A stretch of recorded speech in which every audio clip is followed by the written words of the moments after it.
the external electric field, and other than that, Q3 has to overcome the force that is applied onto itself by Q1 and Q2. Analogous of force and analogous of displacement is d theta.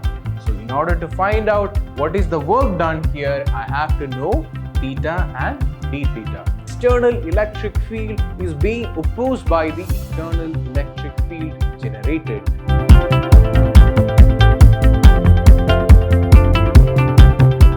Hey all, I'm Hari Krishnan from the Department of Physics, Vidhyaashram PU College, the Temple of Excellence. And we were discussing about potentials and its capacitance. So without further ado, let's get on to it. So we had discussed before the properties of electric charges, electric fields and potential energy of a system when it was kept in vacuum.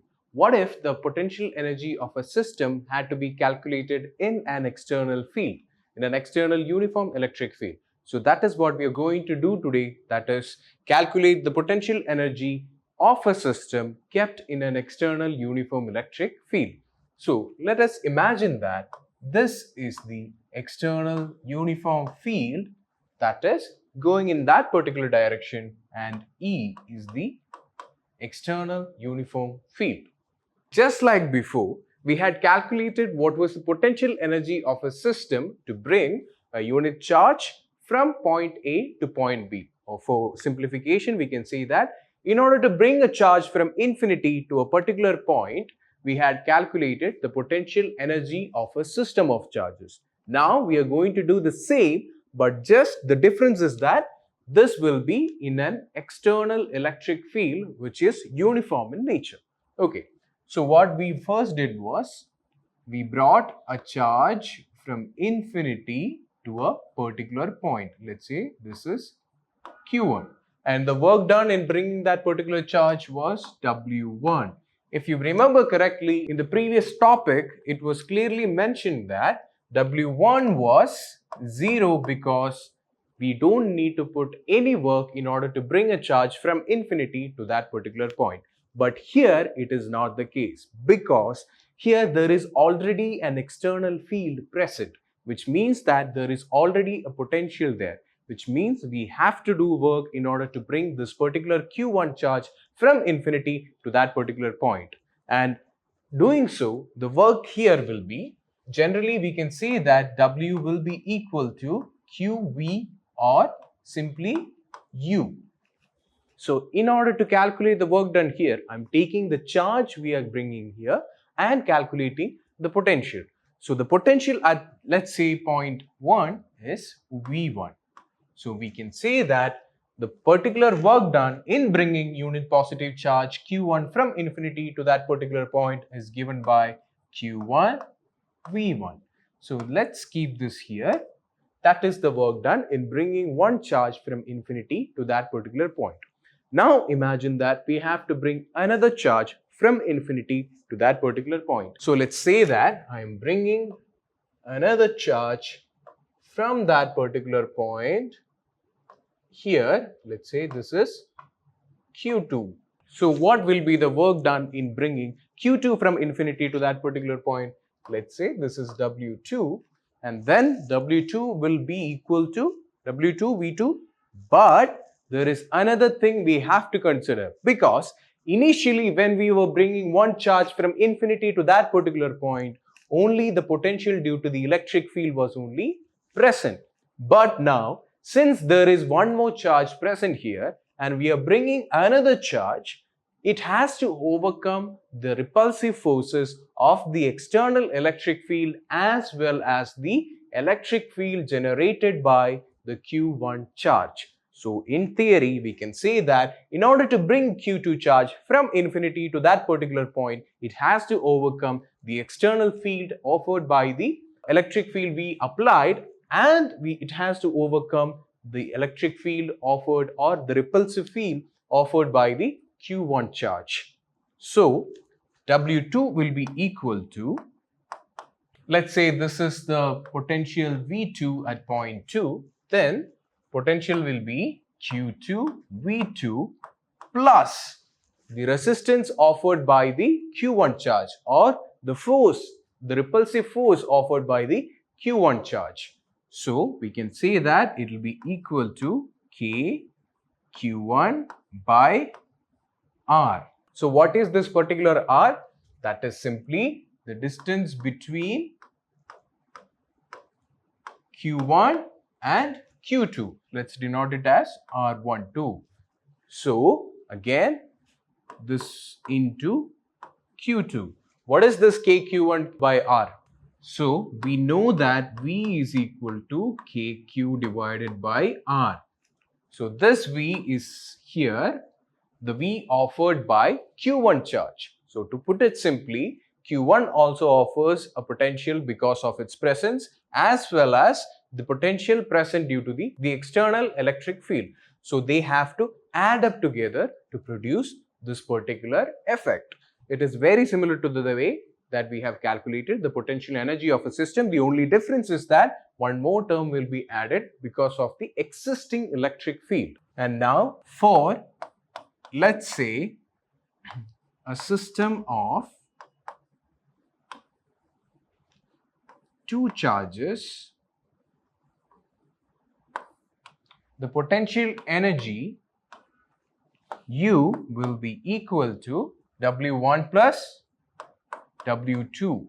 So simply we can write it as Q1 V1 plus Q2 V2 plus KQ1 by R12 into Q2. That is the potential energy of a system of two charges. That is, if a system consisted of two charges, the entire potential energy of that particular system, which is in an external electric field, is given by the sum of work done in bringing the individual charges from infinity to that particular point and assembling them. So that is calculated via work done. So for example, we can say that the work done in bringing this particular charge, that is Q1, from infinity to that particular point is W1. Initially, in the absence of external field, it was 0. But since an external field is present, we can say that W1 is equal to V1 into Q1. V1 being the potential at that particular point present due to the external electric field. Similarly, when we bring charge Q2 from infinity to that particular point, work 2, that is second work W2 has to be done. So in order to bring that positive charge from infinity to that particular point, we have to do work, and that work is due to Q2 V2, that is the electric field present at point 2 and the charge 2 Q2, and then finally it will also have to overcome the repulsive force or the attractive force depending on the charge you are placing here. So it has to overcome the electrostatic force offered by the Q1 charge also. So that is the only portion that is added here. So it will be Q1 V1 plus Q2 V2 plus the internal resistance offered by the Q1 charge onto Q2. So this is the potential energy for a system of two charges. Now what if there is one more charge? Let's say there is one more charge Q3 brought from infinity to that particular point. Let's say this particular charge was brought from infinity to this particular point. Then again W3 work has to be done. So what will be the total potential energy of that system? It is very easy. We have to just calculate what is the force between Q1 and Q3, Q2 and Q3, and finally the potential offered at that point due to the electric field, that is V3. So we have to add one more term into this equation. So we can say that U will be equal to W1 plus W2 plus W3, and W3 will be equal to the potential offered at point 3 and the potential offered by, or the force applied by Q1 and Q2. So we have to calculate all of those three in order to find out what is the total potential energy of that particular system of three charges. So we already know that W1 plus W2 was found out, and now we only have to find out what is W3. So here initially when we bring this charge, work has to be done, and the part of that work is Q3 V3 due to the presence of the external electric field And other than that, Q3 has to overcome the force that is applied onto itself by Q1 and Q2, which means that apart from, let's say, Q3 V3, it has to overcome the force or the electrostatic repulsive force, which is here in this particular case stored as potential Q3 Q1 divided by R13. That is, it has to overcome the force or the potential applied due to Q1. And this particular distance, let's say this is R13, the distance between Q1 and Q3 denoted by R13. So that is one thing. And along with that, it has to overcome the repulsive forces offered by, that is, Q2 onto Q3. So the distance between Q2 and Q3 is given by R23. So in order to keep this particular charge here, it has to overcome the potential due to Q1 and the potential due to Q2. And Q1 offers Q1 Q3 divided by R13, while Q2 offers Q2 Q3 by R23. Q3 divided by R23. So this is the work done in keeping a unit positive charge in a system of two charges. That is, we are introducing a third charge into the system, which means that the total potential energy will be equal to the sum of all these three, which is given by Q1 V1 plus Q2 V2 plus Q3 V3 plus, now we found out for a two charge system it was equal to K Q1 Q2 divided by R12. Now since we introduced a three charge system, these two also have to be added, which means that K Q1 Q3 divided by R13 plus K Q2 Q3 divided by R23.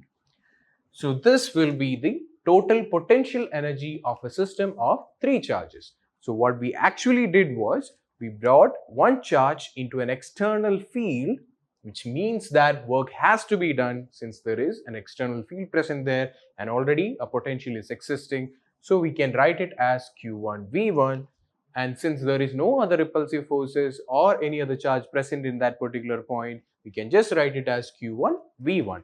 But after that, let's say we have to bring a second charge, that is Q2, from infinity to that particular point, then we have to overcome the external electric field and the electric field offered by Q1 charge, or the forces offered by the Q1 charge. So in order to do that, first we have to add Q2 V2. Along with that, we have to overcome the force offered due to Q1 charge, that is given as Q1 Q2 divided by R12.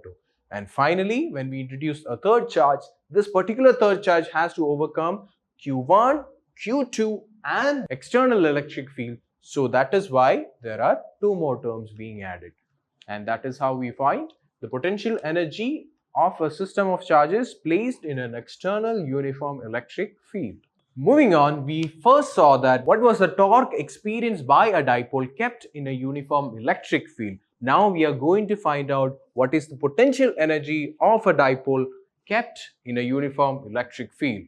So again, we know that this is a particular uniform external electric field, and let's say this is our dipole at an angle theta. So we know that one will be negative, one will be positive. That is a dipole. So a pair of equal charges, equal in magnitude, opposite in polarity, separated by a distance of 2a. And we know that, we found that the torque experienced by this particular dipole was equal to Pe sine theta, or simply P cross E. Now we are going to find out what is the potential energy of this particular dipole kept in a uniform external electric field. In order to do that, first we are going to assume a situation.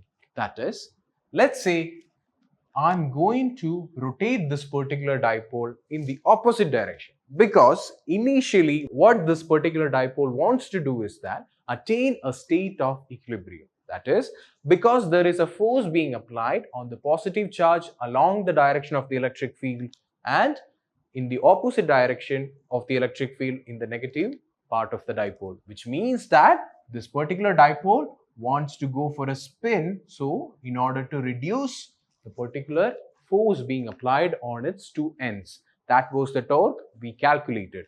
And now what I'm going to do is that apply a torque in the opposite direction. That is, the dipole wants to spin in this particular direction. So I'm going to apply an external torque in the opposite direction, just so that it produces a small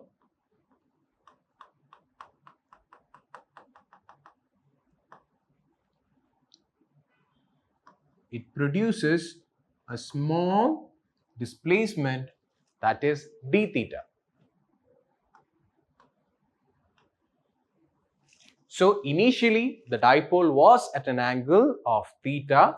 Now I am going to apply some torque just so that the dipole initially rotates by a small angle of d theta, and that will be in the opposite direction of the initial spin of the dipole. So I applied an external torque, that is, toe external was applied, which was equal to the toe of the system. That is, this particular torque was equal to the torque that I applied, so that only a small displacement of d theta was produced. It is very small. Now, in order to produce this particular displacement, I have to apply a force that in turn resulted in a rotation motion, which is small displacement of d theta. Anyways, we know that force is analogous to torque in rotational sense. Just like that, displacement, let's say x or s, is analogous to d theta or theta, that is angular displacement. So one thing to be noted is that in rotational sense, force is analogous to torque and displacement is analogous to angular displacement. Why did I just say that? Because we know that work done is equal to F dot dr. But in this particular case, work done is equal to analogous of force and analogous of displacement is d theta. So in order to find out what is the work done here, I have to know theta and d theta. So in order to find out the potential energy, I'm going to calculate the work done. In order to find out the work done, first I'm going to apply a torque in the opposite direction of the natural spin of the dipole, so that it produces a small displacement, that is d theta. Now I'm going to calculate the work done, which is equal to integral toe dot d theta, and the limits is from theta 1 to theta 2. Theta 1 meaning it was at a particular angle at first, and then after some time it was rotated to a particular angle d theta. That is, if initially theta 1 was equal to theta, theta 2 was equal to theta plus d theta. So first it was at theta 1, then I later rotated it to theta 2. So we can say that it was, the limits are from theta 1 to theta 2, between just two angles. So now we can expand this and write it as tau is again equal to torque, which is equal to PE sine theta. So we can write it as PE sine theta d theta. Again, the only quantity changing here is that sine theta d theta. So we can write it as PE into integral theta 1 to theta 2 sine theta d theta. And we know that integral of sine theta is nothing but negative cos theta. So we can write it as PE into negative cos theta from theta 1 to theta 2. So when we apply the limits, we can simply write it as negative PE cos theta 2 minus cos theta 1.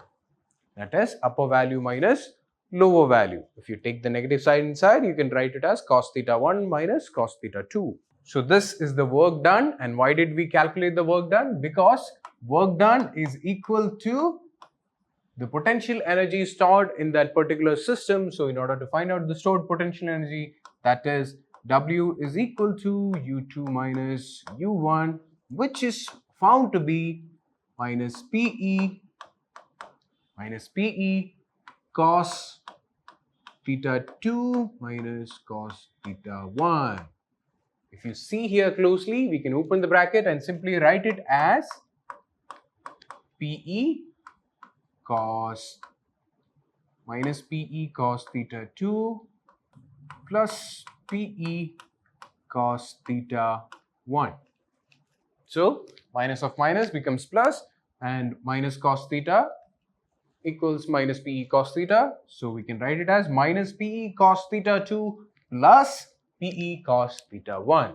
So if you look at the left and right hand side, we know that the potential energy difference is stored in as work here, which means U2 is analogous to PE cos theta 1 and PE cos theta 2, and U1 is analogous to PE cos theta 1.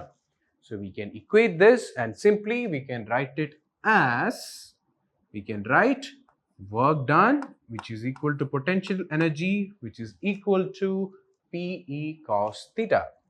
So we can write it as PE cos theta. So this is the work done, or the potential energy stored inside a dipole kept in a uniform electric external field. So we can write it as minus PE cos theta, and this is the potential energy of a particular system. And when we have theta, we have to know what are the different special cases. For example, theta can be equal to 0, theta can be equal to 180 degrees or 90 degrees. So in this particular case, theta can be equal to, let's say, 0 degrees, 90 degrees or 180 degrees. So in this, cos theta can be 0 degrees, 90 degrees or 180 degrees depending on the angle. So when it is 0 degrees, it is simply minus PE, because cos 0 is nothing but 1. And this minus sign indicates that it is in the minus PE. And finally, when it is 90 degree cos theta, that is cos 90 is equal to 0, which means that there is no torque or no potential energy stored in that particular system. That is, it will be 0. And finally, when it is 180 degrees, we know that cos 180 is equal to minus 1. So it will be PE. So we have three cases, that is, one is 0, one is PE and one is minus PE, which means that there is a maximum which is 180 degrees. So the potential energy will be maximum at an angle of 180 degrees, and the potential energy is 0 or at equilibrium when the angle is 90 degrees. And finally, when the angle is 0 degrees, that is along the electric field line, the potential energy is minimum, that is minus PE, because minus PE is less than PE. Just like minus 3 is less than 3, which is bigger. 3 is bigger, minus 3 is very less. Just like that, minus PE is very less than PE, which means that minus PE is the minimum potential energy state of that particular dipole. So if we look at it from a physics standpoint of view, we saw that initially when we found out torque, we said that the dipole wants to align along the electric field line, so it attains a state of minimal energy. And we saw that the proof of that here, that is, when the angle is 0 degrees, the dipole will get a minimal state of energy, and that is denoted by minus PE and at an angle of 180 degrees. And when the angle is the opposite direction, that is 180 degrees, it has maximum potential energy, which means that the dipole will be flipped. So this will be positive, this will be negative, and this will be the direction of electric field, which means that it is in a state of equilibrium, but it is experiencing tremendous amount of force on it. That force is particularly stored here as potential energy. So since the dipole is flipped, it wants to go along the electric field and it wants to go in the opposite direction of the electric field, but it cannot since it is at an angle of 180 degrees. So this is known as an unstable equilibrium if you remember the previous topics, and that is shown here as PE. And finally, when it's at an angle of 90 degrees, there will be no potential energy stored, that is the energy will be zero. Since we saw some interesting properties about potential energy and some proofs about it, let's move on to the next topic, that is electrostatics of a conductor. What are its properties, what is its nature, and what are some things you have to remember. So remember that if we have a uniformly charged conductor, I'm taking a sphere here for example. So we have a uniformly charged sphere which is charged throughout uniformly. Let's say in this particular case I'm taking a positive charge. So the first property states that the electric field inside will be zero.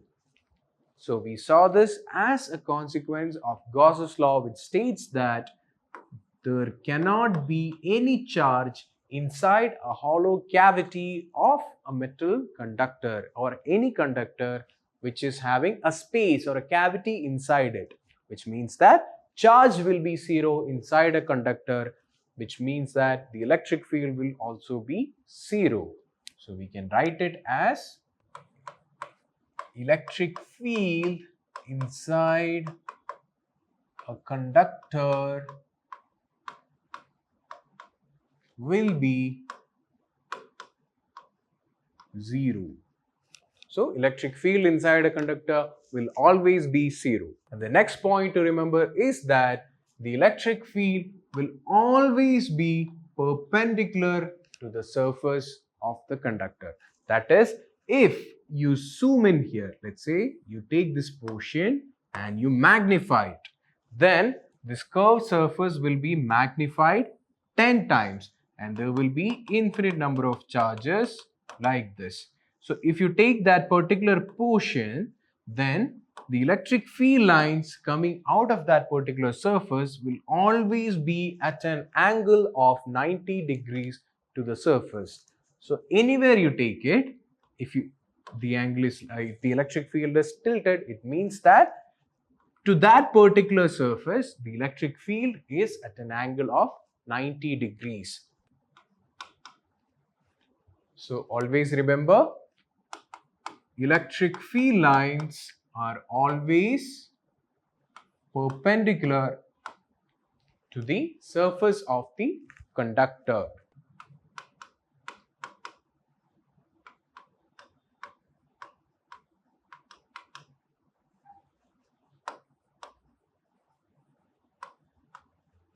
So remember, the electric field lines, regardless of in what direction they come out of, they will always be perpendicular to the surface to which it is coming out. So that is the second property.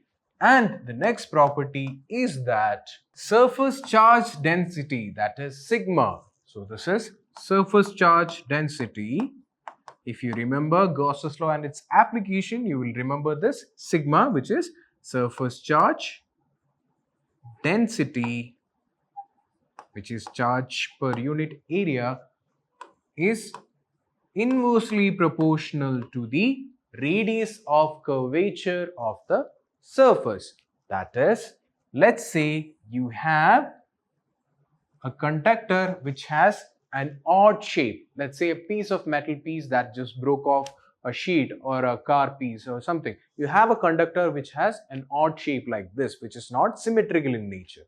Then what this actually entails is that the surface charge density is inversely proportional to the square of the radius of curvature, which means that as the points get pointed or sharper, the charge concentration will be more, or simply as the surface is more smoother, the charge concentration will be less.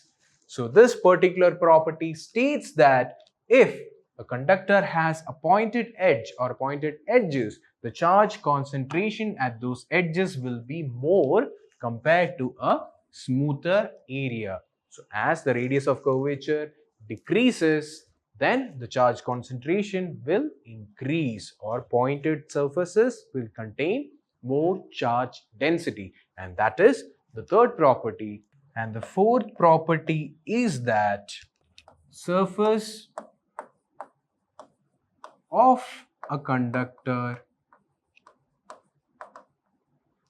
will have same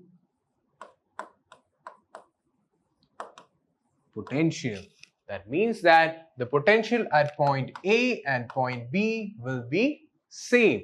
Why it should be same is because that if there is potential difference, let's say this is the particular surface you're taking, and if let's say point B, let's say this is VA and this is VB, if this particular surface has a potential difference, what will happen? Simply there will be flow of charges. If there is potential difference on the same surface, then charges will flow from point A to point B, which means it will conduct electricity, and that usually does not happen unless you supply an external potential. That is, if I touch a particular surface of a metal or a car door or something, I don't get shocked. That is because there is no potential difference. There is only a current flow when there is a potential difference between point A and point B. And here we are saying that the surface of any conductor, if we do not apply any external potentials or electricity or anything like that, innately the surface of a conductor will have potentials same everywhere across the surface. So this is one more important point you have to remember. These are four properties of electrostatic conductors. One more thing you have to remember is that the electrostatic potential, electric potential is equal to sigma by epsilon naught. This is one more property, which is the fifth property. So this is also very important. So these are the five properties which you have to remember. So last property is that the surface charge density can be found out using the formula E is equal to sigma by epsilon naught. Again, one of the things we had discussed in the Gauss's laws application. So these are interconnected, just so you remember. So the first property is that inside a conductor, the electric field will be zero since there is no charge. So the electric field is also zero. Electric field lines coming out of the conductor will be perpendicular to that particular surface, and sigma is directly proportional to 1 by r square, or we can say that surface charge density is inversely proportional to the radius of curvature of the conductor, which means that pointed edges will have more charge concentration compared to a smoother, rounder end. So again, the fourth property is that surface of a conductor will have same potential. That is, if this is a conductor, VA and VB will be same, which means there should be no work done in moving a charge from VA to VB, or we can say that the potential is same, because if the potential was not same, then there will be simply current flow there. And finally, the fifth property is that the surface charge density sigma can be found out using the relation E is equal to sigma by epsilon naught. These are some important properties which you have to remember. And finally, we'll be discussing about electrostatic shielding. What do you mean by shielding? If something is coming, we'll shield it. So an umbrella shields you from the rain. So if, let's say, this is a cloud, these are rains, then the purpose of an umbrella is to shield you. Yeah, that's a big umbrella. The point is that the purpose of the umbrella is to shield you from the rain, so that the rain does not enter a particular space. So what is electrostatic shielding? Simply means that it is to prevent the entry of charges to a particular place. Let's say that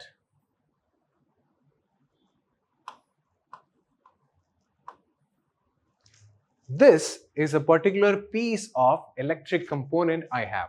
So let's say this is a cell phone or something, some chip or something I have. Then I have to shield it from an external electric field.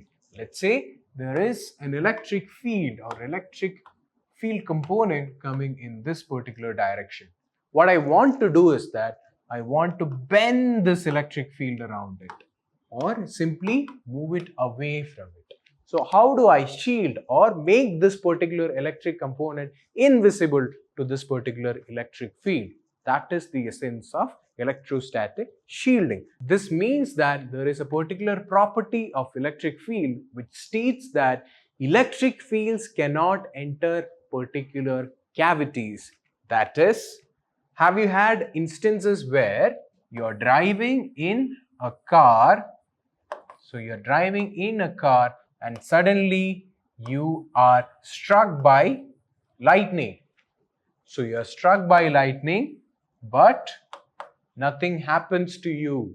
That is because you are shielded from this particular charge because you're sitting inside a cavity. That is, you're sitting inside a metal bubble that is known as a cavity. So you are inside that particular space in your car, so you are not shocked by the electric current, that is lightning, passing through the body of the car, because this particular charge will dissipate through the surface and not onto you. So we saw in Gauss's law also that charges do not enter cavities. So we use that principle and we extend that principle and we form that if we have anything, if we surround it using a metal cover or an insulated foil, let's say aluminum foil or any metal cover, then we can say that the electric field lines would not penetrate into the given space. If I have a component that is point A, that I have a material A, then the electric field lines will not come near A. It will simply go around the boundary. So how does this exactly happen? So imagine that this is the electric field and I have a metal component or any component I want to shield it from this particular electric field. What I do is that I cover that particular piece of electronic or whatever I want to save from this electric field in a metal cover. That is, let's say I have a phone or a radio, then I cover it with, let's say, this is a radio. Okay, this is a radio and I want to cover it from the outside world. That is, I want to prevent electric field lines from reaching this particular radio. Then what I'll do is, let's say I'll take an aluminum foil or any metal conductor and make a cage out of it. It does not matter if it is covered or like a box shape, it does not matter. So what I'll do is, I'll create a cover using a metal conductor. In this case, I'll take aluminum foil because it is cheaply available. So I'll take that and keep this particular radio inside it. Then the electric field lines won't come into this cavity. Why that happens is because we know that conductors have charges on their surface and we know that charges reside only on the surfaces.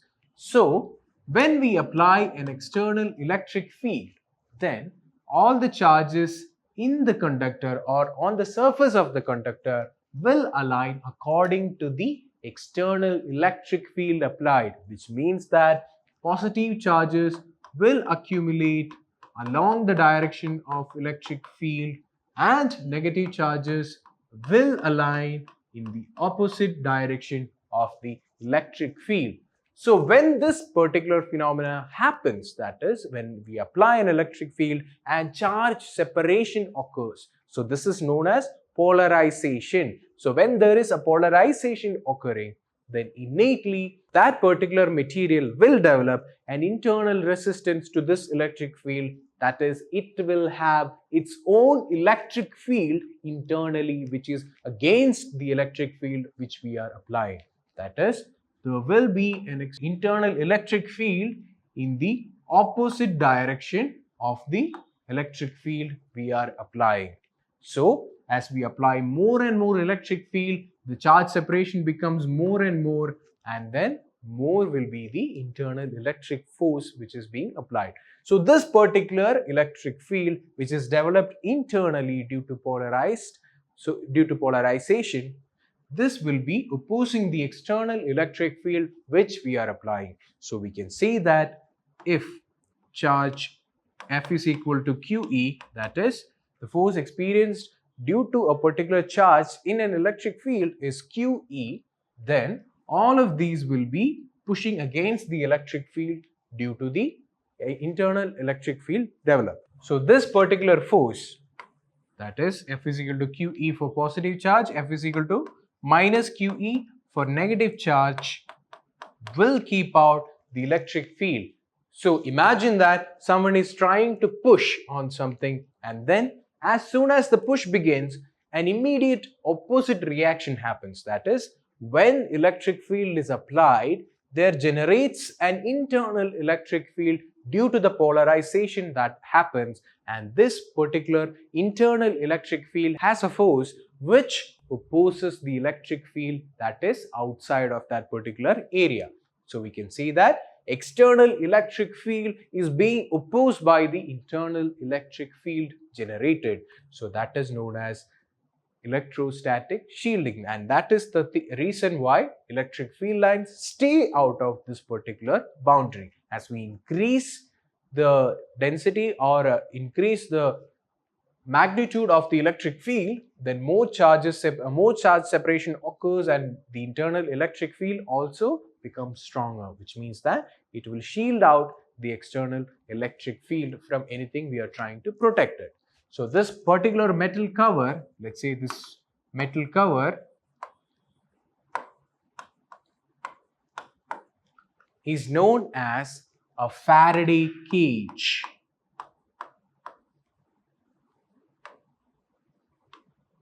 You might have seen cool Faraday experiments where lightning can strike a hollow metal sphere where the people are inside that cage, and then nothing will happen to them because the charge is being dissipated through the surface and electric field lines are kept away from it because of electrostatic shielding. Same principle applies to a mobile phone also. If you want to try this at home, simply get some aluminum foil and cover one mobile with that aluminum foil and try to call from another number, and you won't get any signal because every electric field will be shielded out of that particular area because of electrostatic shielding. And this is all for today. In the next class, we'll be discussing about dielectrics and their properties and so forth.